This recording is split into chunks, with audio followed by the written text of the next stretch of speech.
ਮੇਰੇ ਪੰਜਾਬ ਭਰ ਦੇ ਬਹੁਤ ਪਿਆਰੇ ਵਿਦਿਆਰਥੀਆਂ ਨੂੰ ਅਤੇ ਅਧਿਆਪਕ ਸਹਿਬਾਨ ਨੂੰ ਮੇਰੇ ਵੱਲੋਂ ਬਹੁਤ ਪਿਆਰ ਭਰੀ ਸਤਿ ਸ਼੍ਰੀ ਅਕਾਲ। ਬੱਚੇ, ਜਿਵੇਂ ਕਿ ਤੁਸੀਂ ਹੁਣ +1 ਪਾਸ ਕਰਕੇ +2 'ਚ ਆਏ ਹੋ, ਸੋ ਸਭ ਤੋਂ ਪਹਿਲਾਂ ਤਾਂ +2 ਵਿੱਚ ਆਉਣ 'ਤੇ ਮੈਂ ਤੁਹਾਨੂੰ ਬਹੁਤ ਬਹੁਤ ਵਧਾਈ ਦਿੰਦੀ ਹਾਂ। +2 ਕਲਾਸ ਤੁਹਾਡੀ ਬੋਰਡ ਦੀ ਕਲਾਸ ਹੈ। ਕਾफ़ी कुछ +2 ਦੀ ਜੇ ਆਪਾਂ ਗੱਲ ਕਰੀਏ +1 ਦੇ ਸਿਲੇਬਸ ਦੇ ਨਾਲ, ਤਾਂ +2 ਦਾ ਸਿਲੇਬਸ +1 ਦੇ ਸਿਲੇਬਸ ਦੇ ਨਾਲੋਂ ਬਿਲਕੁਲ ਡਿਫਰੈਂਟ ਹੈ। ਕਿਉਂਕਿ +1 ਵਿੱਚ ਜਿੱਥੇ ਅਸੀਂ ਇੰਡੀਅਨ ਪੋਲੀਟੀਕਲ ਸਿਸਟਮ ਜਾਂ ਇੰਡੀਅਨ ਕੌਨਸਟੀਟਿਊਸ਼ਨ ਨੂੰ ਡਿਸਕਸ ਕਰਦੇ ਹਾਂ ਜ਼ਿਆਦਾ, ਉੱਥੇ ਰੀਅਲ ਪੋਲੀਟੀਕਲ ਸਾਇੰਸ ਜਾਂ ਪੋਲੀਟੀਕਲ ਥਿਊਰੀਜ਼ ਜਾਂ ਜੋ ਵਰਤਮਾਨ ਸਮੇਂ ਵਿੱਚ ਸਾਡੀ ਪੋਲੀਟਿਕਸ ਹੈ ਉਹਨੂੰ ਅਸੀਂ +2 'ਚ ਡਿਸਕਸ ਕਰਦੇ ਹਾਂ। ਪਰ ਇੱਕ ਲੈਸਨ ਤੁਹਾਡਾ ਐਸਾ ਹੈ ਬੱਚੇ, ਜਿਹੜਾ ਕਿ ਤੁਸੀਂ +1 ਦੇ ਵਿੱਚ ਵੀ ਪੜ੍ਹਿਆ ਹੈ ਅਤੇ ਉਹ ਤੁਹਾਡੇ +2 ਦੇ ਸਿਲੇਬਸ ਦੇ ਵਿੱਚ ਵੀ ਹੈ। ਸਭ ਤੋਂ ਪਹਿਲਾਂ ਤਾਂ ਮੈਂ ਅੱਜ ਉਸੇ ਲੈਸਨ ਨੂੰ ਫਿਰ ਤੋਂ ਇੱਕ ਵਾਰ ਤੁਹਾਡੇ ਨਾਲ ਡਿਸਕਸ ਕਰ ਰਹੀ ਹਾਂ। ਜਿਸ ਲੈਸਨ ਨੂੰ ਅੱਜ ਮੈਂ ਤੁਹਾਡੇ ਨਾਲ ਡਿਸਕਸ ਕਰ ਰਹੀ ਹਾਂ ਉਹ ਲੈਸਨ ਹੈ ਬੇਟੇ ਸੰਸਦੀ ਸਰਕਾਰ, ਪਾਰਲੀਮੈਂਟਰੀ ਫਾਰਮ ਆਫ ਗਵਰਨਮੈਂਟ। ਇਹ 10+2 ਦੇ ਵਿੱਚ ਪਾਰਟ B ਦਾ ਪਹਿਲਾ ਲੈਸਨ ਹੈ। ਪਾਰਟ A ਨਹੀਂ ਮੈਂ ਅੱਜ ਡਿਸਕਸ ਕਰ ਰਹੀ, ਪਾਰਟ B ਦਾ ਪਹਿਲਾ ਲੈਸਨ ਹੈ। ਕੁਛ ਇੱਕ ਗੱਲਾਂ ਜਿਹੜੀਆਂ ਕਿ ਮੈਂ ਲੈਸਨ ਸ਼ੁਰੂ ਹੋਣ ਤੋਂ ਪਹਿਲਾਂ ਤੁਹਾਡੇ ਨਾਲ ਕਰਨਾ ਚਾਹੁੰਦੀ ਹਾਂ, ਉਹਦੇ ਵਿੱਚ ਮੇਨ ਗੱਲ ਇਹ ਹੈ ਕਿ ਪਾਰਲੀਮੈਂਟਰੀ ਗਵਰਨਮੈਂਟ ਹੋਵੇ ਜਾਂ +2 ਦੇ ਬਾਕੀ ਲੈਕਚਰਸ ਹੋਣ, ਤਕਰੀਬਨ 90% ਲੈਕਚਰਸ ਜਿਹੜੇ ਨੇ ਉਹ ਸਾਡੇ ਐਜੂਕੇਅਰ ਐਪ ਦੇ ਉੱਤੇ, ਐਜੂਸੈਟ YouTube ਚੈਨਲ ਦੇ ਉੱਤੇ ਸਾਡੇ ਪਏ ਨੇ, ਬਣੇ ਹੋਏ ਨੇ। ਕੁਛ ਇੱਕ ਲੈਕਚਰਸ ਦੇ ਵਿੱਚ ਜੋ ਚੇਂਜਸ ਆਉਂਦੀਆਂ ਨੇ ਉਹ ਸਾਨੂੰ ਇੱਕ ਵਾਰੀ ਫਿਰ ਤੋਂ ਉਹਦਾ ਲਾਈਵ ਲੈਕਚਰਸ ਪਾਉਣਾ ਪੈਂਦਾ ਹੈ। ਇਸ ਵਾਰੀ ਸਬਜੈਕਟ ਐਕਸਪਰਟ ਹੋਣ ਦੇ ਨਾਤੇ ਮੇਰੀ ਇਹ ਕੋਸ਼ਿਸ਼ ਹੋਏਗੀ ਕਿ 10+2 ਦੇ ਬੱਚਿਆਂ ਨੂੰ ਜਿੱਥੇ YouTube ਦੇ ਉੱਤੇ ਹਰੇਕ ਲੈਕਚਰ ਅਵੇਲੇਬਲ ਹੋਵੇ, ਹਰੇਕ ਲੈਸਨ ਅਵੇਲੇਬਲ ਹੋਵੇ, ਉੱਥੇ ਨਾਲ ਹੀ ਪੇਪਰ ਦੇ ਪੁਆਇੰਟ ਆਫ ਵਿਊ ਤੋਂ ਵਿਦਿਆਰਥੀਓ ਤੁਹਾਨੂੰ ਕਿੱਦਾਂ ਦੇ ਕੁਐਸਚਨਸ ਆ ਸਕਦੇ ਹਨ, 2 ਨੰਬਰ ਵਾਲੇ, 4 ਨੰਬਰ ਵਾਲੇ, 6 ਨੰਬਰ ਵਾਲੇ, ਪੈਰੇ ਵਿੱਚੋਂ ਕੱਢਣ ਵਾਲੇ, ਉਸ ਲੈਸਨ ਵਿੱਚੋਂ ਕਿਸ ਟਾਈਪ ਦੇ ਕੁਐਸਚਨਸ ਬਣ ਸਕਦੇ ਹਨ, ਇਹ ਸਾਰਾ ਤੁਹਾਨੂੰ ਐਜੂਸੈਟ ਦੇ ਲੈਕਚਰਸ ਦੇ ਥਰੂ ਅਸੀਂ ਡਿਸਕਸ ਕਰਨ ਦੀ ਕੋਸ਼ਿਸ਼ ਕਰਾਂਗੇ, ਤਾਂ ਜੋ ਤੁਸੀਂ YouTube ਦੇ ਉੱਤੇ ਜਾਓ, ਐਜੂਸੈਟ ਪੰਜਾਬ ਸੁਸਾਇਟੀ ਤੁਸੀਂ ਕੱਢੋਗੇ, ਪੋਲੀਟੀਕਲ ਸਾਇੰਸ ਕੱਢੋਗੇ ਤਾਂ ਤੁਹਾਨੂੰ ਲੈਕਚਰਸ ਵੀ ਮਿਲ ਜਾਣਗੇ, ਉਹ ਲੈਸਨ ਦੀ ਡਿਟੇਲ ਵੀ ਮਿਲ ਜੇਗੀ ਅਤੇ ਐਜੂਸੈਟ ਦੇ ਉੱਤੇ ਹੀ ਫਿਰ ਤੋਂ ਅਸੀਂ ਉਸ ਲੈਸਨ ਦੀ ਰਿਵੀਜ਼ਨ ਕਰਾ ਕੇ ਪੇਪਰ ਦੇ ਪੁਆਇੰਟ ਆਫ ਵਿਊ, ਕਿਉਂਕਿ ਬੋਰਡ ਦੇ ਪੇਪਰ ਬਹੁਤ ਕੰਪਲਸਰੀ ਹੁੰਦੇ ਹਨ, ਪੇਪਰ ਦੇ ਪੁਆਇੰਟ ਆਫ ਵਿਊ ਤੋਂ ਅਸੀਂ ਉਸ ਲੈਸਨ ਨੂੰ ਫਿਰ ਤੋਂ ਡਿਸਕਸ ਕਰਾਂਗੇ। ਸੋ ਅੱਜ ਮੈਂ ਕੁਐਸਚਨ ਆਨਸਰ ਫਾਰਮ ਦੇ ਵਿੱਚ ਇਹ ਲੈਸਨ ਤੁਹਾਨੂੰ ਨਹੀਂ ਕਰਵਾਵਾਂਗੀ। ਉਹਦਾ ਰੀਜ਼ਨ ਇਹ ਹੈ ਕਿ ਇਸ ਲੈਸਨ ਦੇ ਵਿੱਚ ਬੁੱਕਸ ਵਿੱਚ ਜਾਂ ਸਾਡੇ ਪੁਰਾਣੇ ਲੈਕਚਰਸ ਦੇ ਵਿੱਚ ਬੱਚੇ ਕੁਛ ਇੱਕ ਐਮਰਜਿੰਗ ਟ੍ਰੈਂਡਸ ਮੈਂ ਲੈਸਨ ਦੇ ਨਾਮ 'ਚ ਵੀ ਦਿੱਤੇ ਨੇ, ਕੁਛ ਇੱਕ changes parliamentary farm of government ਦੇ ਵਿੱਚ ਇੰਡੀਆ ਵਿੱਚ ਕੁਛ ਇੱਕ ਚੇਂਜਿਸ ਆ ਚੁੱਕੀਆਂ ਹਨ, ਜਿਹੜੀਆਂ ਕਿ ਕਾਫੀ ਪੋਜ਼ੀਟਿਵ ਵੀ ਹਨ। ਉਹਨਾਂ ਨੂੰ ਡਿਸਕਸ ਕਰਨਾ ਚਾਹੁੰਦੀ ਸੀ ਤੁਹਾਡੇ ਨਾਲ, ਇਸ ਕਰਕੇ ਅੱਜ ਇਹ ਲੈਸਨ ਇਸ ਰੂਪ ਵਿੱਚ ਤੁਹਾਡੇ ਅੱਗੇ ਮੈਂ ਪਾਇਆ ਹੈ।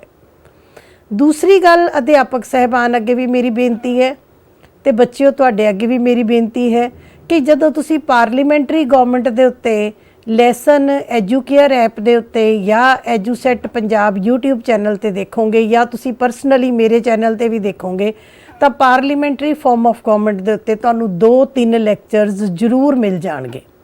ਸੋ ਜਦੋਂ ਤੁਸੀਂ ਇਹ ਲੈਸਨ ਕਰਨਾ ਹੈ, ਤੁਸੀਂ ਉਹ ਜੋ 2-3 ਲੈਕਚਰਸ ਹਨ ਜਿਹਦੇ ਵਿੱਚ ਕਿ ਅਸੀਂ ਵਿਸ਼ੇਸ਼ਤਾਵਾਂ ਡਿਸਕਸ ਕੀਤੀਆਂ ਹੋਈਆਂ ਹਨ, ਉਹ ਲੈਕਚਰ ਵੀ ਤੁਸੀਂ ਪਹਿਲਾਂ ਜ਼ਰੂਰ ਦੇਖਣਾ ਹੈ। ਉਹਦੇ ਨਾਲ ਆਖਰ ਦੇ ਵਿੱਚ ਉਹਨਾਂ ਨੂੰ ਦੇਖਣ ਤੋਂ ਬਾਅਦ ਤੁਸੀਂ ਇਹ ਲੈਸਨ, ਅੱਜ ਦਾ ਲੈਕਚਰ ਜਿਹੜਾ ਹੈ, ਇਹ ਤੁਸੀਂ ਆਪਣੀ ਤਿਆਰੀ ਲਈ ਕਰਨਾ ਹੈ। ਸੋ ਅੱਜ ਦੇ ਲੈਕਚਰ ਦੀ ਜੇ ਅਸੀਂ ਗੱਲ ਕਰੀਏ ਤਾਂ ਮੈਂ ਤੁਹਾਨੂੰ ਪਿੱਛੇ +1 ਦੇ ਨਾਲ ਵੀ ਡਿਸਕਸ ਕਰਾਂਗੀ, ਪੁਰਾਣੇ ਦਿੱਤੇ ਹੋਏ 10+2 ਦੇ lecture parliamentary farm of government ਦੇ ਨਾਲ ਵੀ ਕੋਰਿਲੇਟ ਕਰਕੇ ਮੈਂ ਇਹ ਲੈਸਨ ਤੁਹਾਡੇ ਨਾਲ ਅੱਜ ਡਿਸਕਸ ਕਰਾਂਗੀ। ਅੱਜ मैं जो ਲੈਸਨ ਦਾ ਟੌਪਿਕ ਹੈ ਉਹਦਾ ਨਾਮ ਹੀ ਰੱਖਿਆ ਹੈ parliamentary farm of government changing emerging trends. की मतलब कि चेंज हो रहे नवे एमर्ज हो रहे ट्रेंड्स की ने भारत विच इहदा अज की रूप है उन्होंने असी डिस्कस करांगे। 90% जिहड़े तुहाडे पॉइंट्स ने वो तुहाडे पिछले लैक्चर्स दे नाल ही मिलते होणगे। जे तुहानूं बच्चे +1 याद होवे तां तुसी +1 दे विच सरकार दे रूप कीते सी। थोड़ी जी याद करो, दिमाग ते बोझ पाओ। सरकार दे रूप कीते सी जिस विच तुसी संसदी सरकार ते प्रधानगी सरकार, एकात्मक शासन ते उस तो उल्ट संघात्मक शासन। याद आ रहा बेटे? एकात्मक शासन भी कीता सी, संघात्मक शासन भी कीता सी तुसी। संसदी सरकार भी तुसी कीती सी, प्रधानगी सरकार भी कीती सी। तुसी लोकतंत्र भी कीता सी, तुसी तानाशाही भी कीती सी। सो ये जिहड़ा टॉपिक है ਉਹ ਅਸੀਂ +1 ਦੇ ਵਿੱਚ ਡਿਸਕਸ ਕਰ ਚੁੱਕੇ ਹਾਂ। ਪਰ ਫਿਰ ਵੀ ਇੱਥੇ +2 ਦੇ ਹਿਸਾਬ ਨਾਲ ਮੈਂ ਤੁਹਾਨੂੰ ਇੰਟਰੋਡਕਸ਼ਨ ਦੇ ਤੌਰ ਤੇ ਬੱਚੇ ਇਹ ਦੱਸਣਾ ਚਾਹਾਂਗੀ ਕਿ ਸਭ ਤੋਂ ਪਹਿਲਾਂ, ਕਿਉਂਕਿ ਮੈਂ ਜਦੋਂ ਵੀ ਕੋਈ ਲੈਕਚਰ ਦਿੰਦੀ ਹਾਂ ਤਾਂ ਮੈਂ ਇਹ ਚਾਰਟ ਆਪਣੀ ਕਲਾਸ ਵਿੱਚ ਵੀ ਹਮੇਸ਼ਾ ਦੱਸਦੀ ਹਾਂ ਕਿ ਮੈਂ ਕਲਾਸ ਵਿੱਚ ਵੀ ਬੱਚਿਆਂ ਨੂੰ ਜ਼ਰੂਰ ਦੱਸਦੀ ਹਾਂ ਔਰ ਕਾਪੀ ਦੇ ਉੱਤੇ ਵੀ ਜ਼ਰੂਰ ਬਣਵਾਉਂਦੀ ਹਾਂ ਕਿ ਸਭ ਤੋਂ ਪਹਿਲਾਂ ਬੱਚਿਆਂ ਨੂੰ ਪਤਾ ਹੋਣਾ ਚਾਹੀਦਾ ਹੈ ਕਿ ਸਰਕਾਰ ਦੇ ਅੰਗ ਕਿੰਨੇ ਨੇ। 3 ਅੰਗ ਨੇ, ਠੀਕ ਹੈ ਜੀ। ਵਿਧਾਨ ਪਾਲਿਕਾ, ਲੈਜਿਸਲੇਚਰ, कार्यपालिका, ठीक है, एग्जैक्टिव एंड न्यायपालिका, जुडिशरी। सो बच्चे ये तुहानूं पता होना चाहिए कि जदों भी किसी भी देश की सरकार होवे उहदे 3 अंग होने जरूरी हैं।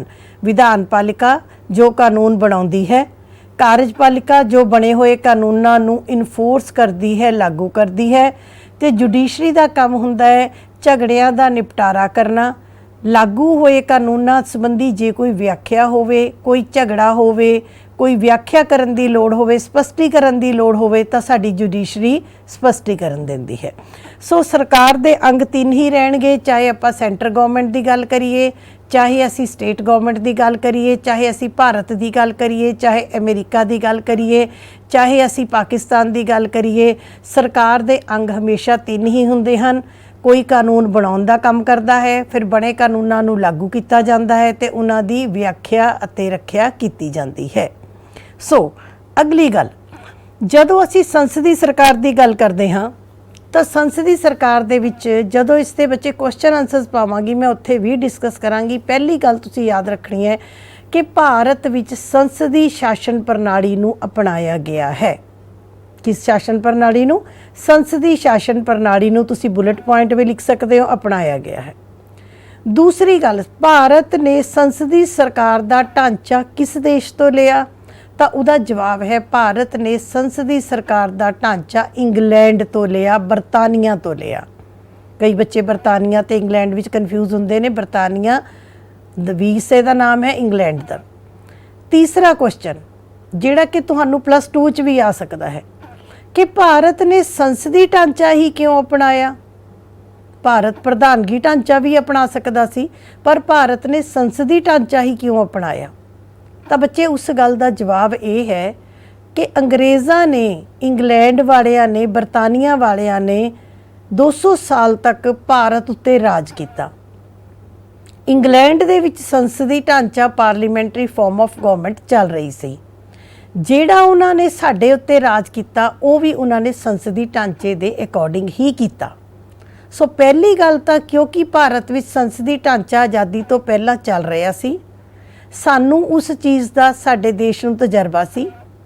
भावें वो ढांचा इंग्लैंड वालों लागू किया गया सी, अंग्रेज़ां ने लागू किया सी, पर संसदी सरकार एक अजिही सरकार है जिस सरकार नूं असीं एक बहुत वधिया सरकार, जिम्मेवार सरकार, उत्तरदाई सरकार, मंत्रीमंडल सरकार, रिस्पोंसिबल गवर्नमेंट का असीं नाम दिंदे हां।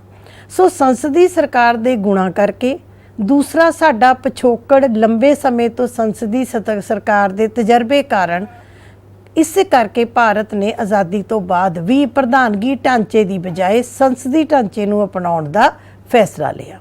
सो ये है तुहाडी जनरल इंट्रोडक्शन कि भारत विच किहड़ी सरकार है, प्रधानगी के संसदी। तो तुहाडा पहला जवाब है संसदी। दूसरा किस देश तो लई? असी इंग्लैंड तो लई। ये तुसी +1 च भी कीता है, तुहानूं याद होएगा, मैं भी बड़ी बारी दस्सिया। तीसरी चीज़ कि भारत ने संसदीय ढांचा क्यों अपनाया, ਉਹਦੇ ਦੋ ਕਾਰਨ ਮੈਂ ਤੁਹਾਨੂੰ ਬੇਟੇ ਦੱਸ ਦਿੱਤੇ हैं। चौथी चीज़ संसदीय ढांचे की होर कोई दो नाम दसो तो इनू प्रधान मंत्री शासन भी कह दिंने आ, मंत्रीमंडल सरकार भी कह दिंने आ, उत्तरदाई या रिस्पोंसिबल सरकार भी दा नाम दे सकते हाँ। अगे असी हुण गल करांगे संसदीय ढांचे की। तुसी अपने दिमाग दे विच +1 वाड़ा बिल्कुल सेम टू सेम रखना है, क्योंकि संसदीय सरकार असी +1 विच की कीती सी कि संसदीय सरकार दीयां किहड़ियां विशेषतावां ने। हुण असी अज +2 च डिस्कस करांगे कि वो विशेषतावां भारत विच किवें लागू ने। पहली विशेषता जिवें है कि संसदीय सरकार विच कार्यपालिका अते विधानपालिका विच नेड़े दा संबंध हुंदा है। There is a close relationship between the executive and the legislature. हुण आपां जदों गल करदे हां कि विधानपालिका अते कार्यपालिका विच नेड़े दा संबंध है, जे प्रधानगी सरकार होएगी तो विधानपालिका अलग काम करती है, कार्यपालिका अलग काम करती है। पर जे संसदीय सरकार है तो कार्यपालिका अते विधानपालिका दे विच नेड़े दा संबंध पाया जाता है। कार्यपालिका दे सारे मैंबर विधानपालिका दे मैंबर होने जरूरी हैं। हुण बच्चे कन्फ्यूज़ होंदे ने कि कार्यपालिका विधानपालिका तो बच्चे विधानपालिका तुसी भारत असी भारत की गल करांगे। भारत दे विच याद रखो विधानपालिका मीनस साडी संसद, जिहदे 2 सदन ने लोक सभा राज सभा। इन्हां दोनों सदनां नूं इकट्ठा मिला के असी लोक सभा राज सभा भी कह सकते हैं, असी संसद भी कह दिंदे हां, इंग्लिश विच असी इहनूं पार्लीमेंट भी कह दिंदे हां। ठीक है जी, ये साडी विधानपालिका है। जे आपां कार्यपालिका की गल करिए तो साडे राष्ट्रपति भी इहदे हिस्से ने। ठीक है जी, साडे प्रधान मंत्री अते कंप्लीट जो साडा मंत्री परिषद है ये कार्यपालिका का हिस्सा है। इट मीनस जिथे संसदीय सरकार होएगी उत्थे कार्यपालिका अते विधानपालिका विच नेड़े दा संबंध पाया जाएगा। प्रधानमंत्री अते मंत्री परिषद लई या तो लोक सभा का मैंबर होना जरूरी है ते जां राज सभा का मैंबर होना जरूरी है। ये गल तुसी याद रखनी है। लोक सभा दे साडे जिद्दां एट प्रेजेंट 545 सीटां ने, राज सभा दीयां 245 सीटां ने। ਜਿਹੜਾ भी भारत विच प्रधानमंत्री के अहुदे ते बैठेगा या किसी मंत्री के अहुदे ते बैठेगा, साडी कैबिनेट की गल कर रहे हैं, कौंसल ऑफ मिनिस्टर्स की गल कर रही हैं, उहदे लई कंपलसरी है कि जां तां ओह लोक सभा का मैंबर होवे जां ओह राज सभा का मैंबर होवे। लोक सभा का मैंबर बच्चे किद्दां बणीदा है? तुहानूं पता है कि 5 साल बाद लोक सभा के 545 सीटां दे लई इलैक्शन हुंदे हैं। सारे देश दे विच इलैक्शन करवाए जाते हैं। वड्डे राज्यां विचों वध सीटां, छोटे राज्यां विचों घट सीटां। उन्हां 545 विच सारियां राजनीतिक पार्टियां अपने मैंबर खड़े करदियां हन ते जिस राजनीतिक पार्टी नूं सब तो ज़्यादा सीटां प्राप्त हुंदियां हन उस पार्टी दे मुखी नूं प्रधानमंत्री लगाया जाता है अते वो प्रधानमंत्री अपने कौंसल ऑफ मिनिस्टर अपने मंत्री परिषद दे मैंबरां नूं अपने नाल काम दे उत्ते लगाउंदे हन। कहण तो भाव है कि जे आपां सीधे तौर ते कहिए कि प्रधानमंत्री अते सारे मंत्री लोक सभा दे मैंबर हुंदे हन, या कह सकते हाँ कि लोक सभा विच सब तो वड्डी पार्टी मेजोरिटी पार्टी जिवें आपां अजकल गल करिए तो साडे कोल श्री नरेंद्र मोदी जी जो साडे प्रधानमंत्री ने, वो तुहानूं पता होना चाहिए बटे हो कि भारत विच साडी जो लोक सभा की इलैक्शन हुई सी, लोक सभा की इलैक्शन में सब तो वड्डी पार्टी बीजेपी के तौर पर कह लो या असी कह सकते हैं एनडीए गवर्नमेंट के तौर पर सब तो वड्डी पार्टी जो होंद विच आई। ठीक है, उस पार्टी के मुखी हैं अते इस करके वो भारत के की हैं प्रधानमंत्री हैं। या ये भी हो सकता है कि कोई व्यक्ति जिसनों के मंत्री परिषद दे विच मैंबर लगाया जाए जो कौंसल ऑफ मिनिस्टर का मैंबर होवे, वो जे लोक सभा का नहीं तो राज सभा का मैंबर भी हो सकता है। और राज सभा का मैंबर तुहानूं +1 दे विच दस्सिया होएगा कि राज सभा दे लई सिद्धी इलैक्शन नहीं हुंदी। राज सभा नूं दे मैंबर जो हैं वो राज्यां विचों चुन के भेजे जाते हैं। कहण तो भाव है कि जिहड़े प्रधानमंत्री अते मंत्री परिषद ने सरकार चलाउणी है, असल विच जिन्हां ने देश नूं चलाना है, वो किसी ना किसी तरीके दे नाल साडी संसद लोक सभा राज सभा दे मैंबर भी हुंदे हन। ते तुसीं कहोगे इहदे नाल की फर्क पै गया? बेटे लोक सभा राज सभा की है, ये साडे देश दी जिंद जान है। ਇਹ ਉਹ ਸੰਸਦ ਸਾਡੀ ਉਹ ਜਗ੍ਹਾ ਹੈ ਜਿੱਥੇ ਕਿ ਸਾਡੇ ਸਾਰੇ ਭਾਰਤ ਵਿੱਚੋਂ ਲੋਕ ਆਪਣੀ ਮਰਜ਼ੀ ਦੇ ਨਾਲ ਆਪਣੇ ਪ੍ਰਤੀਨਿਧੀ ਚੁਣ ਕੇ ਭੇਜਦੇ ਹਨ। ਇਹ ਕਹਿ ਕੇ ਆਪਣੇ ਪ੍ਰਤੀਨਿਧਾਂ ਦੇ ਪ੍ਰਤੀ ਲੋਕਾਂ ਦਾ ਵਿਸ਼ਵਾਸ ਹੁੰਦਾ ਹੈ। ਪੰਜਾਬ ਦੇ ਪ੍ਰਤੀਨਿਧੀ ਬੈਠੇ ਨੇ, ਹਿਮਾਚਲ ਦੇ ਬੈਠੇ ਨੇ, ਯੂਪੀ ਦੇ ਬੈਠੇ ਨੇ, ਬਿਹਾਰ ਦੇ ਬੈਠੇ ਨੇ, ਅਸਾਮ ਦੇ ਬੈਠੇ ਨੇ, ਗੋਆ ਦੇ ਬੈਠੇ ਨੇ। ਸਾਰੇ ਰਾਜਾਂ ਦੇ ਪ੍ਰਤੀਨਿਧੀ ਸਾਡੇ ਲੋਕ ਸਭਾ ਰਾਜ ਸਭਾ ਵਿੱਚ ਬੈਠੇ ਹਨ। ਔਰ ਉਹ ਕਿਹੜੇ ਪ੍ਰਤੀਨਿਧੀ ਹੁੰਦੇ ਹਨ? ਜਿਨ੍ਹਾਂ ਨੂੰ ਲੋਕਾਂ ਨੇ ਬੜੇ ਵਿਸ਼ਵਾਸ ਦੇ ਨਾਲ ਚੁਣਿਆ ਹੁੰਦਾ ਹੈ, ਜਿਹੜੇ ਲੋਕਾਂ ਦੀ ਹਰ ਤਰੀਕੇ ਦੀ ਸਮੱਸਿਆ ਨੂੰ ਹੱਲ ਕਰਨ ਦੇ ਲਈ ਆਪਣੇ ਰਾਜ ਦੀ ਸਮੱਸਿਆ ਨੂੰ ਹੱਲ ਕਰਨ ਲਈ ਉੱਥੇ ਬੈਠੇ ਨੇ। ਤੇ ਕਿੰਨਾ ਵਧੀਆ ਹੁੰਦਾ ਹੈ ਜੇਕਰ ਸਾਡੇ ਪ੍ਰਧਾਨ ਮੰਤਰੀ ਅਤੇ ਮੰਤਰੀ ਪਰਿਸ਼ਦ ਜਿਨ੍ਹਾਂ ਨੇ ਸਰਕਾਰ ਚਲਾਉਣੀ ਹੈ ਉਹ ਸਾਡੀ ਲੋਕ ਸਭਾ ਤੇ ਰਾਜ ਸਭਾ ਦੇ ਮੈਂਬਰ ਹੋਣੇ ਜ਼ਰੂਰੀ ਹਨ। ਉਹਨਾਂ ਨੂੰ ਪਤਾ ਹੋਵੇ ਬੇਟੇ ਪ੍ਰਧਾਨ ਮੰਤਰੀ ਜਾਂ ਸਾਡੇ ਮੰਤਰੀ ਉਹ ਹੋਣੇ ਚਾਹੀਦੇ ਹਨ ਜਿਨ੍ਹਾਂ ਤੇ ਲੋਕਾਂ ਨੂੰ ਯਕੀਨ ਹੋਵੇ, ਜਿਨ੍ਹਾਂ ਨੂੰ ਲੋਕਾਂ ਨੇ ਆਪ ਚੁਣਿਆ ਹੋਵੇ, ਜਿਨ੍ਹਾਂ ਦੇ ਉੱਤੇ ਸਾਰਾ ਸਰਕਾਰ ਚਲਾਉਣ ਦਾ ਦਾਰੋਮਦਾਰ ਲੋਕਾਂ ਨੇ ਆਪਣੇ ਵਿਸ਼ਵਾਸ ਦੇ ਨਾਲ ਦਿੱਤਾ ਹੋਵੇ।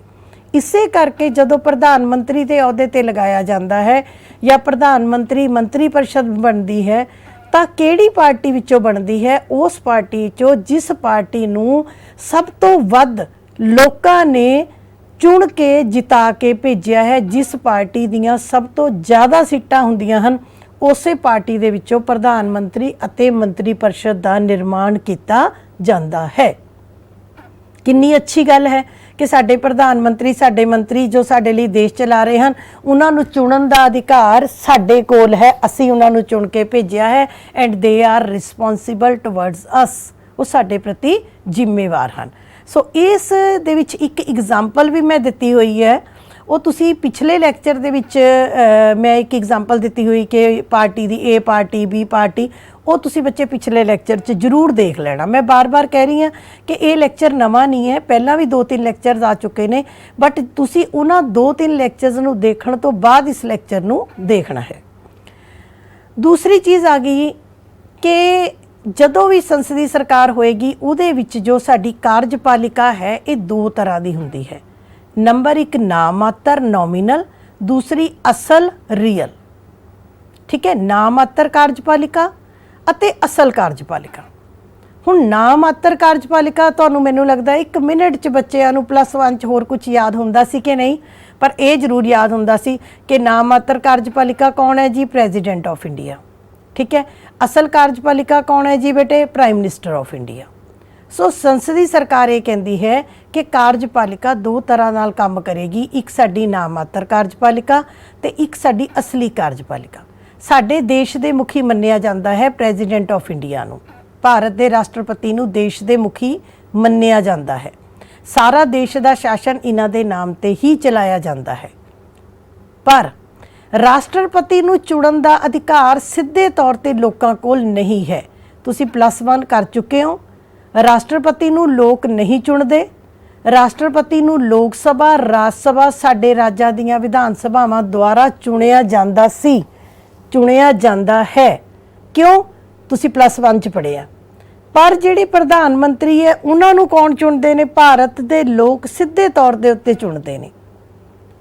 ਲੋਕ ਸਭਾ ਦੀ ਚੋਣ ਰਾਹੀਂ ਚੁਣਦੇ ਨੇ, 5 ਸਾਲ ਲਈ ਚੁਣਦੇ ਨੇ, ਸਿੱਧੀਆਂ ਵੋਟਾਂ ਪਾ ਕੇ ਚੁਣਦੇ ਨੇ। ਇਸ ਕਰਕੇ ਜੋ ਪ੍ਰਾਈਮ ਮਿਨਿਸਟਰ ਆਫ ਇੰਡੀਆ ਹੋਣਗੇ ਉਹਨਾਂ ਨੂੰ ਅਸਲ ਮੁਖੀ ਕਿਹਾ ਜਾਂਦਾ ਹੈ। ਸੋ ਆਰਟੀਕਲ 74 ਭਾਰਤੀ ਸੰਵਿਧਾਨ ਦੇ 74 ਅਨੁਛੇਦ ਵਿੱਚ ਇਹ ਵੀ ਲਿਖਿਆ ਹੈ, the council of minister is for the advice of president, ਕਿ ਪ੍ਰਧਾਨ ਮੰਤਰੀ ਅਤੇ ਮੰਤਰੀ ਪਰਿਸ਼ਦ ਜੋ ਹੈ ਉਹ ਪ੍ਰੈਜ਼ੀਡੈਂਟ ਆਫ ਇੰਡੀਆ ਭਾਰਤ ਦੇ ਰਾਸ਼ਟਰਪਤੀ ਨੂੰ ਸਲਾਹ ਦੇਣ ਦੇ ਲਈ ਬਣਾਈ ਗਈ ਹੈ। ਕੰਮ ਸਾਰਾ, ਸ਼ਾਸਨ ਸਾਰਾ ਰਾਸ਼ਟਰਪਤੀ ਦੇ ਨਾਮ ਤੇ ਚੱਲੇਗਾ, ਪਰ ਜੋ ਅਸਲ ਕੰਮ ਹੈ ਉਹ ਕੌਣ ਕਰਦੇ ਹਨ? ਪ੍ਰਧਾਨ ਮੰਤਰੀ ਅਤੇ ਮੰਤਰੀ ਪਰਿਸ਼ਦ ਰਾਹੀਂ ਕੀਤਾ ਜਾਂਦਾ ਹੈ। ਇਸ ਕਰਕੇ ਜਿੱਥੇ ਵੀ ਸੰਸਦੀ ਸਰਕਾਰ ਹੋਏਗੀ ਉੱਥੇ 2 ਤਰ੍ਹਾਂ ਦੀ ਕਾਰਜਪਾਲਿਕਾ ਹੋਏਗੀ, ਇੱਕ ਅਸਲ ਕਾਰਜਪਾਲਿਕਾ, ਇੱਕ ਨਾਮਾਤਰ ਦੀ ਕਾਰਜਪਾਲਿਕਾ। ਜੇ ਆਪਾਂ ਇੰਗਲੈਂਡ ਦੀ ਗੱਲ ਕਰੀਏ ਤਾਂ ਇੰਗਲੈਂਡ ਦੇ ਵਿੱਚ ਰਾਜਾ ਜਾਂ ਰਾਣੀ ਜੋ ਹੈ, ਕਿੰਗ ਜਾਂ ਕੁਈਨ, ਉਹ ਉੱਥੇ ਦੇ ਨੋਮੀਨਲ ਹੈੱਡ ਨੇ, ਜਦੋਂ ਕਿ ਉੱਥੇ ਵੀ ਪ੍ਰਾਈਮ ਮਿਨਿਸਟਰ ਜੋ ਹਨ ਉਹ ਰੀਅਲ ਹੈੱਡ ਹਨ, ਕਿਉਂਕਿ ਇਹ ਸਾਡੀ ਸੰਸਦੀ ਸਰਕਾਰ ਦੀ ਵਿਸ਼ੇਸ਼ਤਾ ਹੈ। ਤੀਸਰੀ ਚੀਜ਼, leadership of the prime minister. ਫਿਰ ਮੈਂ ਉਸੇ ਗੱਲ ਤੇ ਆ ਰਹੀ ਹਾਂ कि जिथे संसदी सरकार होएगी उत्थे सारे अपने देश की अगवाई कौन करनगे? प्रधानमंत्री करनगे। कारण तुसी कहोगे प्रधानमंत्री क्यों करनगे? प्रधानमंत्री नूं एक विद्वान ने लिखा है कि prime minister is the centre, prime minister is the centre, कहता प्राइम मिनिस्टर एक धुरा है टू दी फॉर्मेशन, उसने फॉर्मेट करनी है, बनानी है life and death of cabinet, कि ਜਿਹੜੇ ਸਾਡੇ ਕੋਲ कौंसल ऑफ मिनिस्टर्स ने, साडे कैबिनेट ने, साडे मंत्री ने, उन्हां दा धुरा कौन है? प्राइम मिनिस्टर है। और प्राइम मिनिस्टर जी याद रखना, संसदी सरकार दे विच जेकर प्राइम मिनिस्टर एक स्ट्रोंग लीडर है, स्ट्रोंग लीडर तो मतलब ये ना सोचना कि शरीरक तौर पर ताकतवर, नो, स्ट्रोंग लीडर का मतलब है विद एब्सोल्यूट मेजोरिटी। मैं जान के सोच समझ के बेटे इंग्लिश दे विच पॉइंट्स पाए ने, उहदा रीज़न एक है कि मोस्टली साडियां बुक्स साडे कोल पंजाबी मीडियम दे बड़े बच्चे ज़्यादा ने, इंग्लिश मीडियम दे बच्चों नूं स्कूलों विच भी प्रॉब्लम आती है तो उन्होंने कई बार मटीरियल भी नहीं मिलता। इस करके मैं कोशिश कर रही हाँ पंजाबी च बोल रही हाँ, बट कुछ जो पॉइंट्स ने वो ज़्यादा मैं इंग्लिश विच पाए ने, तां जो इंग्लिश मीडियम के बच्चों जिन्होंने मटीरियल की ऑलरेडी घाट है वो उन्होंने घाट पूरी हो सके। सो एब्सोल्यूट मेजोरिटी का मतलब होंदा है पूर्ण बहुमत, स्पष्ट बहुमत, पूर्ण स्ट्रोंग लीडर। प्राइम मिनिस्टर कदों स्ट्रोंग होएगा बेटे? जदों वो लोक सभा दे विच पूर्ण बहुमत दे नाल बैठा है। जेकर प्राइम मिनिस्टर नूं पता है, जिस तरह हुण नरेंद्र मोदी जी की साडी जिहड़ी सरकार है जो इस वेले वर्तमान समय भी काम कर रही है, 2014 तो लैके 2019 तक भी चली है, फिर 2019 ऑनवर्ड्स अज भी साडे देश दे विच असीं कह सकते हैं NDA की गवर्नमेंट है, जिहदे विच सब तो वड्डी पार्टी BJP है।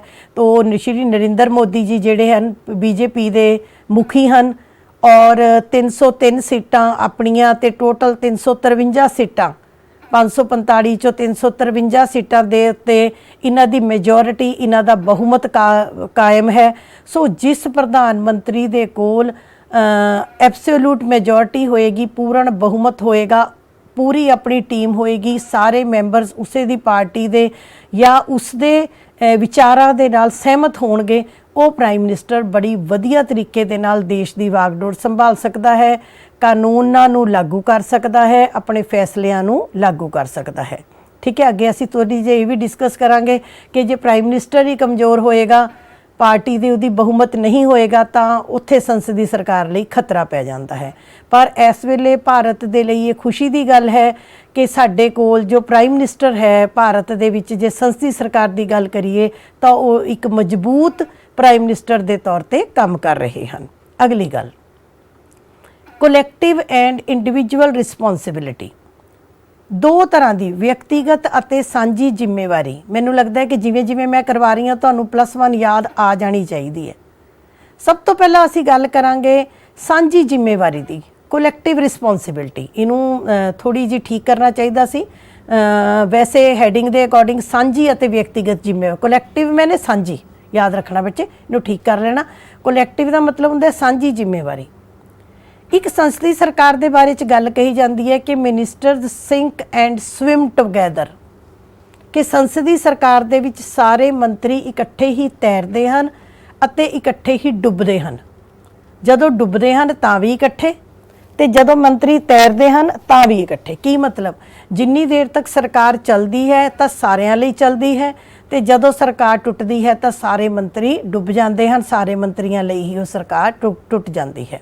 सो कई बार तुहानूं पेपर च क्वेश्चन भी आ जाता है कि संसदी सरकार भी सारे मंत्री इकट्ठे ही तैरते हैं, इकट्ठे ही डुबते हैं, डिस्कस करो, तो उत्थे डर नहीं जाना। की पूछिया? सांझी जिम्मेवारी।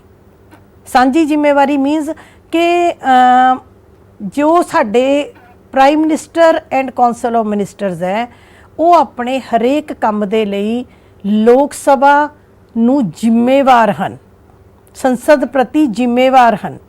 संसद दे विच उन्हां लई प्रश्न पूछे जा सकते हैं, संसद च उन्हां नूं हर गल दा जवाब देना पैंदा है, अते ओ उन्हां नूं जेकर किसी भी कारण अविश्वास का प्रस्ताव पास हो जाता है तां सारे मंत्री परिषद नूं इकट्ठा इस्तीफा देना पैंदा है।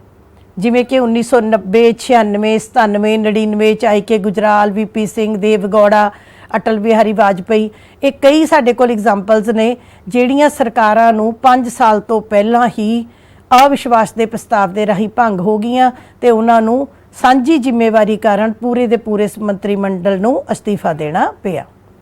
ਠੀਕ ਇਸੇ ਤਰੀਕੇ ਦੇ ਨਾਲ ਇਹ ਵੀ ਹੁੰਦਾ ਹੈ ਕਿ ਹਰੇਕ ਮੰਤਰੀ ਆਪਣੇ ਕੰਮ ਪ੍ਰਤੀ ਜ਼ਿੰਮੇਵਾਰ ਹੁੰਦਾ ਹੈ ਅਤੇ ਜੇਕਰ ਮੰਤਰੀ ਤੋਂ ਕੋਈ ਗਲਤੀ ਹੋ ਜਾਂਦੀ ਹੈ, ਆਪਣੇ ਵਿਭਾਗ ਸੰਬੰਧੀ ਕੋਈ ਗਲਤ ਨੀਤੀ ਅਪਣਾ ਲੈਂਦਾ ਹੈ, ਤਾਂ ਉਸ ਇਕੱਲੇ ਮੰਤਰੀ ਨੂੰ ਵੀ ਅਸਤੀਫਾ ਦੇਣਾ ਪੈਂਦਾ ਹੈ। ਸਾਡੇ ਦੇਸ਼ ਦੇ ਵਿੱਚ 1962 ਦੇ ਹਮਲੇ ਸਮੇਂ ਸਾਡੇ ਰੱਖਿਆ ਮੰਤਰੀ ਨੂੰ, ਇਸ ਤੋਂ ਇਲਾਵਾ ਰੇਲ ਮੰਤਰੀ ਨੂੰ ਅਸਤੀਫਾ ਦੇਣਾ ਪਿਆ, ਵਿਦੇਸ਼ ਮੰਤਰੀ ਨੂੰ ਅਸਤੀਫਾ ਦੇਣਾ ਪਿਆ। ਸੋ ਜੇ ਇਕੱਲੇ ਮੰਤਰੀ ਦੀ ਗਲਤੀ ਹੈ ਤਾਂ ਵੀ ਉਹਨੂੰ ਆਪਣੇ ਤੇ ਅਸਤੀਫਾ ਦੇਣਾ ਪੈਂਦਾ ਹੈ। ਅਗਲੀ ਗੱਲ, ਰਾਜਨੀਤਿਕ ਇਕਰੂਪਤਾ, ਪੋਲੀਟੀਕਲ ਹੋਮੋਜੀਨਿਟੀ। ਪੋਲੀਟੀਕਲ ਹੋਮੋਜੀਨਿਟੀ ਦਾ ਮਤਲਬ ਹੈ ਕਿ ਪ੍ਰਾਈਮ ਮਿਨਿਸਟਰ ਤੇ ਰਾਜਾਂ ਵਿੱਚ ਚੀਫ ਮਿਨਿਸਟਰ ਬੱਚੇ ਤਾਂ ਸਟਰੋਂਗਲੀ ਕੰਮ ਕਰ ਸਕਦੇ ਆ ਜੇ ਉਹਨਾਂ ਦੇ ਜਿੰਨੇ ਮੰਤਰੀ ਨੇ, ਜਿੰਨੇ ਉਹਨਾਂ ਦੇ ਮੈਂਬਰਸ ਨੇ, ਉਹ ਇੱਕੋ ਪਾਰਟੀ ਨਾਲ ਸੰਬੰਧਿਤ ਹੋਣਗੇ। ਜੇਕਰ ਉਹ ਇੱਕੋ ਪਾਰਟੀ ਨਾਲ ਸੰਬੰਧਿਤ ਹੋਣਗੇ, ਉਹਨਾਂ ਦੇ ਰਾਜਨੀਤਿਕ ਵਿਚਾਰ ਇੱਕੋ ਜਿਹੇ ਹੋਣਗੇ, ਉਹਨਾਂ ਦੇ ਕਾਰਜਕ੍ਰਮ ਇੱਕੋ ਜਿਹੇ ਹੋਣਗੇ, ਉਹਨਾਂ ਦੀ ਸੋਚ ਇੱਕੋ ਜਿਹੀ ਹੋਏਗੀ, ਤਾਂ ਉਹਦੇ ਨਾਲ ਕੀ ਹੁੰਦਾ ਹੈ ਬੱਚੇ, ਸਰਕਾਰ ਲਈ, ਪ੍ਰਧਾਨ ਮੰਤਰੀ ਲਈ, ਰਾਜ ਵਿੱਚ ਮੁੱਖ ਮੰਤਰੀ ਦੇ ਲਈ ਕੰਮ ਕਰਨਾ ਬਹੁਤ ਆਸਾਨ ਹੋ ਜਾਂਦਾ ਹੈ ਤੇ ਉਹ ਸਰਕਾਰ ਬਹੁਤ ਵਧੀਆ ਤਰੀਕੇ ਦੇ ਨਾਲ ਚੱਲ ਸਕਦੀ ਹੈ। ਠੀਕ ਹੈ, ਪਰ ਜੇ ਰਲੀਆਂ ਮਿਲੀਆਂ ਸਰਕਾਰਾਂ ਬਣਨਗੀਆਂ, 1979 ਚ ਬਣੀ ਜਨਤਾ ਪਾਰਟੀ ਦੀ ਗਵਰਨਮੈਂਟ, ਉਹ ਕੋਲੀਸ਼ਨ ਗਵਰਨਮੈਂਟ ਹੋਣ ਕਰਕੇ, ਰਲੀ ਮਿਲੀ ਸਰਕਾਰ ਹੋਣ ਕਰਕੇ, ਵਿਚਾਰਾਂ ਦੀ ਸਾਂਝ ਨਾ ਹੋਣ ਕਰਕੇ ਟੁੱਟ ਗਈ। 1967 ਵਿੱਚ ਸਾਡੇ, ਮੈਂ ਐਗਜ਼ਾਮਪਲ ਵੀ ਦਿੱਤੀ ਹੈ ਕਿ ਕਈ ਰਾਜਾਂ ਦੇ ਵਿੱਚ ਬੇਟੇ ਰਾਜਨੀਤਿਕ ਇਕਰੂਪਤਾ ਦੀ ਘਾਟ ਹੋਣ ਕਰਕੇ ਸਰਕਾਰਾਂ, ਸਾਡੇ ਕਈ ਰਾਜਾਂ ਦੀਆਂ ਸਰਕਾਰਾਂ ਟੁੱਟੀਆਂ। ਪਰ ਜਦੋਂ ਵੀ ਸਾਡੇ ਕੋਲ ਪ੍ਰਧਾਨ ਮੰਤਰੀ ਕੋਲ ਜਾਂ ਰਾਜ ਦੇ ਮੁੱਖ ਮੰਤਰੀ ਕੋਲ ਸਟਰੋਂਗ ਉਹਦੀ ਆਪਣੀ ਪਾਰਟੀ, ਉਹਦੇ ਆਪਣੇ ਮੈਂਬਰਸ ਪੂਰੇ ਹੋਣਗੇ, ਜਿੰਨੇ ਸਰਕਾਰ ਬਣਾਉਣ ਲਈ ਚਾਹੀਦੇ ਹਨ, ਉਹਨਾਂ ਦੇ ਵਿਚਾਰਾਂ ਦੀ ਸਾਂਝ ਹੋਏਗੀ, ਇੱਕੋ ਰਾਜਨੀਤਿਕ ਵਿਚਾਰ ਹੋਣਗੇ, ਸਾਂਝਾ ਕਾਰਜਕ੍ਰਮ ਹੋਏਗਾ, ਤਾਂ ਉਹਨਾਂ ਲਈ ਕੰਮ ਕਰਨਾ ਬਹੁਤ ਸੌਖਾ ਹੋ ਜਾਂਦਾ ਹੈ। ਜਿਵੇਂ ਐਗਜ਼ਾਮਪਲ ਮੋਦੀ ਗਵਰਨਮੈਂਟ ਇਨ ਸੈਂਟਰ, ਤੇ ਆਪਾਂ ਜੇ ਪੰਜਾਬ ਦੀ ਗੱਲ ਕਰੀਏ ਤਾਂ ਭਗਵੰਤ ਮਾਨ ਜੀ ਦੀ ਜਿਹੜੀ ਸਰਕਾਰ ਹੈ ਇਸ ਵੇਲੇ, ਆਪ ਦੀ ਸਰਕਾਰ ਪੰਜਾਬ 'ਚ, ਦੋਨੋਂ ਸਰਕਾਰਾਂ, ਕੇਂਦਰ ਦੀ ਵੀ ਅਤੇ ਰਾਜ ਦੀ ਸਰਕਾਰ, ਦੋਨੋਂ ਪੋਲੀਟੀਕਲ ਹੋਮੋਜੀਨਿਟੀ, ਆਪਾਂ ਕਹਿ ਸਕਦੇ ਰਾਜਨੀਤਿਕ ਇਕਤਾ ਕਰਕੇ ਸਟਰੋਂਗ ਕੰਮ ਕਰ ਰਹੀਆਂ ਹਨ ਅਤੇ ਬਹੁਤ ਵਧੀਆ ਕੰਮ ਕਰ ਰਹੀਆਂ ਹਨ। ਉਸ ਤੋਂ ਇਲਾਵਾ ਲੋਕ ਸਭਾ ਨੂੰ ਸਮੇਂ ਤੋਂ ਪਹਿਲਾਂ ਭੰਗ ਵੀ ਕੀਤਾ ਜਾ ਸਕਦਾ ਹੈ। ਠੀਕ ਹੈ, ਜ਼ਰੂਰੀ ਨਹੀਂ ਕਿ ਇਕੱਲੇ ਮੰਤਰੀ ਪਰਿਸ਼ਦ ਨੂੰ ਹੀ ਭੰਗ ਕੀਤਾ ਜਾ ਸਕਦਾ ਹੈ। ਜੇਕਰ ਲੋਕ ਸਭਾ ਨੂੰ ਵੀ ਪ੍ਰਧਾਨ ਮੰਤਰੀ ਦੇ ਅਤੇ ਮੰਤਰੀ ਪਰਿਸ਼ਦ ਦੀ ਸਲਾਹ ਤੇ ਰਾਸ਼ਟਰਪਤੀ ਵੱਲੋਂ 5 ਸਾਲ ਤੋਂ ਪਹਿਲਾਂ ਭੰਗ ਕੀਤਾ ਜਾ ਸਕਦਾ ਹੈ।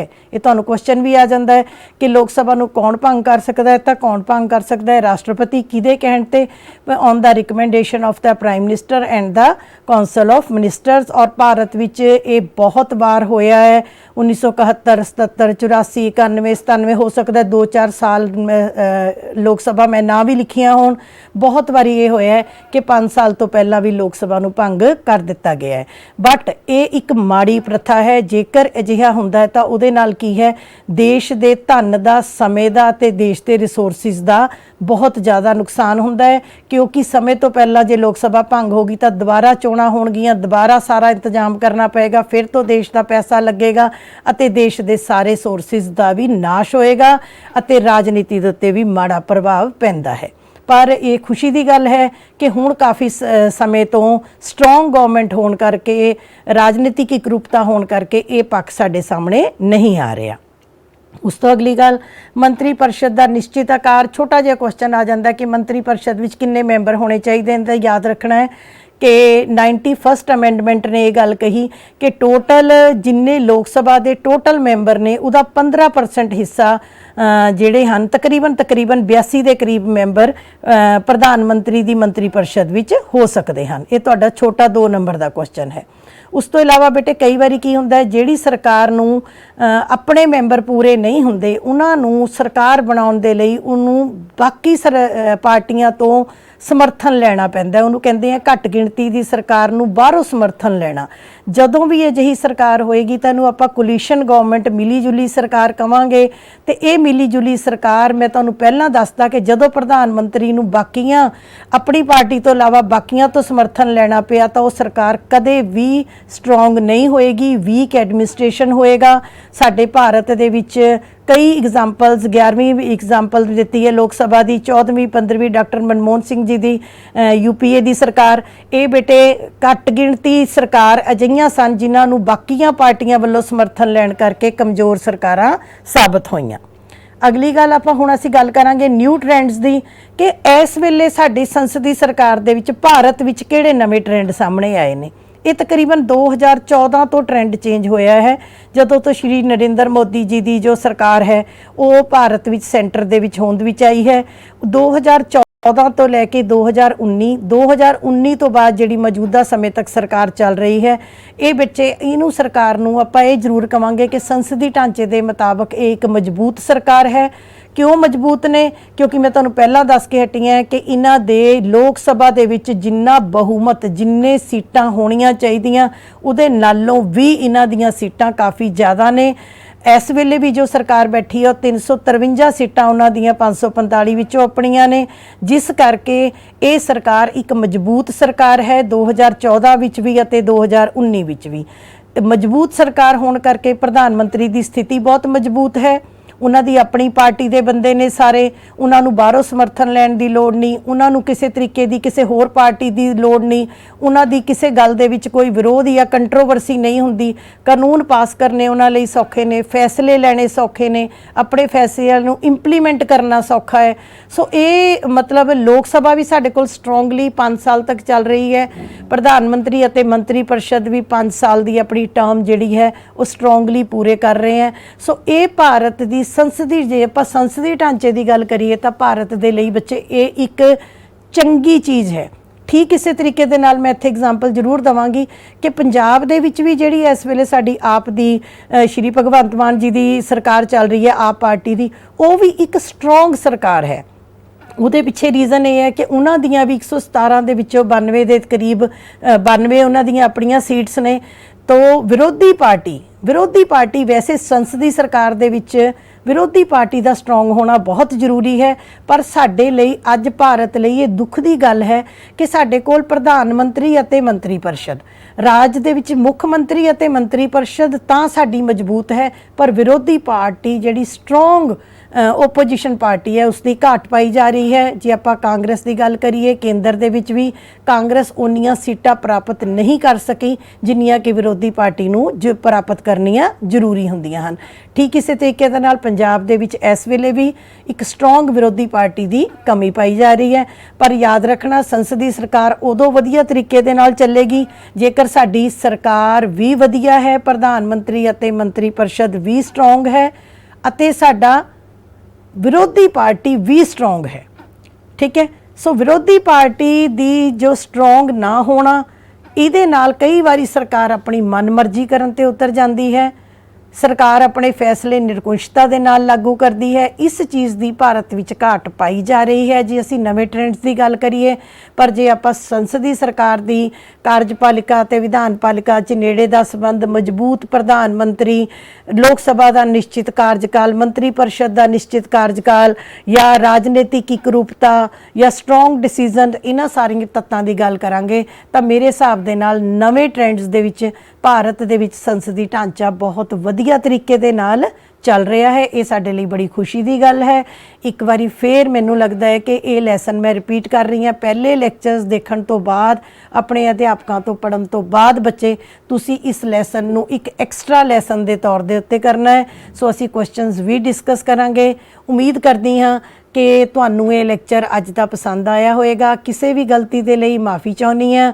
एक बारी फिर +2 तुहाडी सैशन स्टार्ट होने ते तुहानू बहुत वैलकम करदी हाँ। जिउंदे रहो, वसदे रहो, खुश रहो बेटे। Thank you very much.